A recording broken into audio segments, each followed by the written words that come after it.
I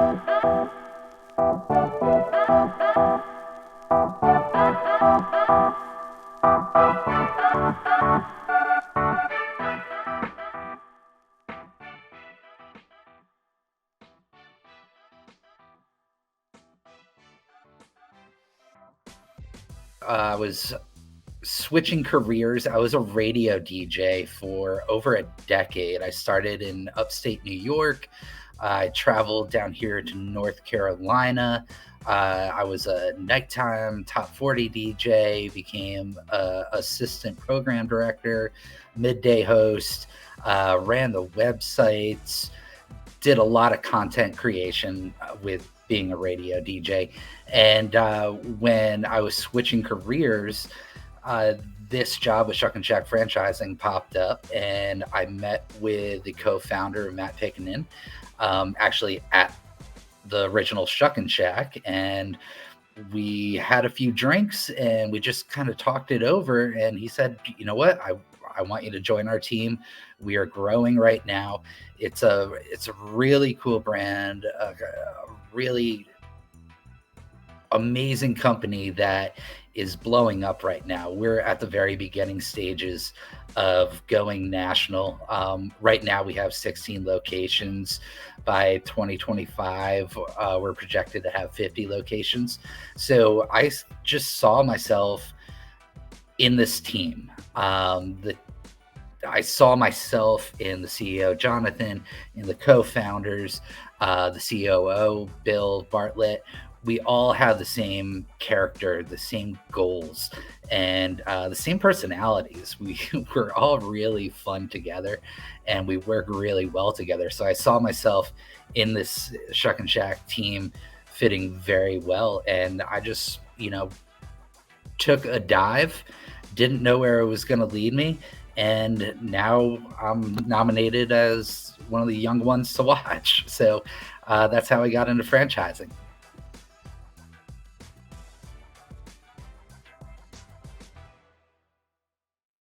What do I love about the franchising industry? Well, I was brand new into the industry when the pandemic hit. So my first big event was IFA, and I was just so impressed of all the industry professionals there and how willing everyone was to teach each other. The round tables there, and just connections that we all made, and everyone wanted to help everyone else. Um, that just solidified why I joined the scene, why I love franchising, and it even went further during the pandemic with all the Zoom calls, all of the phone calls with all the industry leaders and industry workers, from marketing to operations to everybody, with all the roundtables and all the Zoom calls.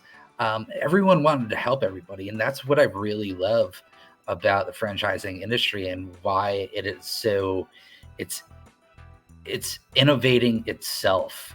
And you thought at the beginning of the pandemic during the shutdown that, oh man, I think everyone's just gonna kind of stand still, but that was not the case. And that just impressed me about the franchising industry, that innovations happened really, really quick in the past 2 years. I mean, 3 years ago, who knew that we would be on platforms such as this, video talking back and forth and showing our innovations in the industry in real time to each other and making sure everyone succeeds. So that's what I really love about the franchising industry.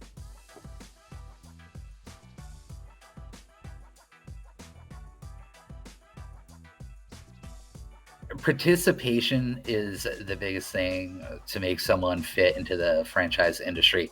What I've seen, especially with franchisees, a direct correlation of franchisees participating in marketing campaigns.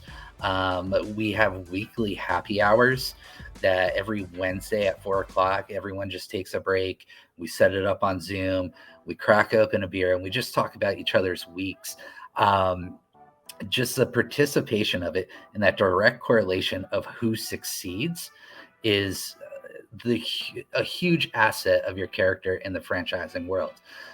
If you don't participate, you don't move forward with your career and with building your brand and your business. That's just one of the main things that I've noticed in the past few years that I've been in the industry is your willingness to participate and to innovate.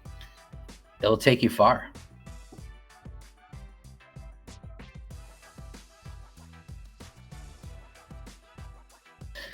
I feel like it's doing great. We're actually having the best year ever with Shuckin franchising.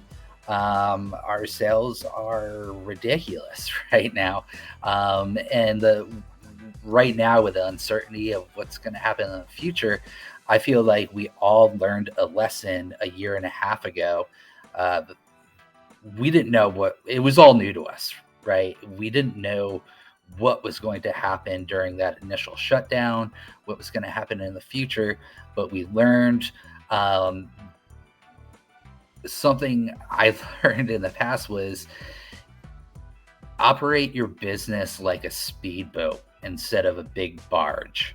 And that could go across operations and marketing, where you're going down the water in a barge, it takes you a while to turn. If you're operating like a speedboat, you could turn on the dime in 5 seconds. And that's something that I feel the franchise industry in the past year in this pandemic did. There was really no uncertainty, and that all came down to the support system that all of us had together with these platforms, with the roundtables that were offered to us from company to company. And IFA did a great job, 1851 did a great job, and we are all in contact together, where it brought us through the pandemic, and we're so thankful for it.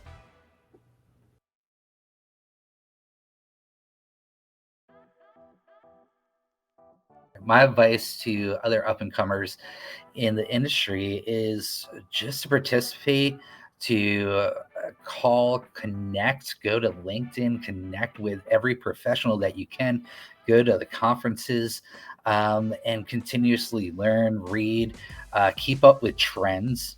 That's a big thing for me in the marketing world. Don't pass up on any trend. What's the worst that can happen on social media? No one will see it, or everyone will see it because it went viral. Keep up on those trends and continuously connect with industry professionals that are at your fingertips with all the platforms out there, from Facebook to Instagram to LinkedIn to email lists to the conferences. It's Everything is at your fingertips.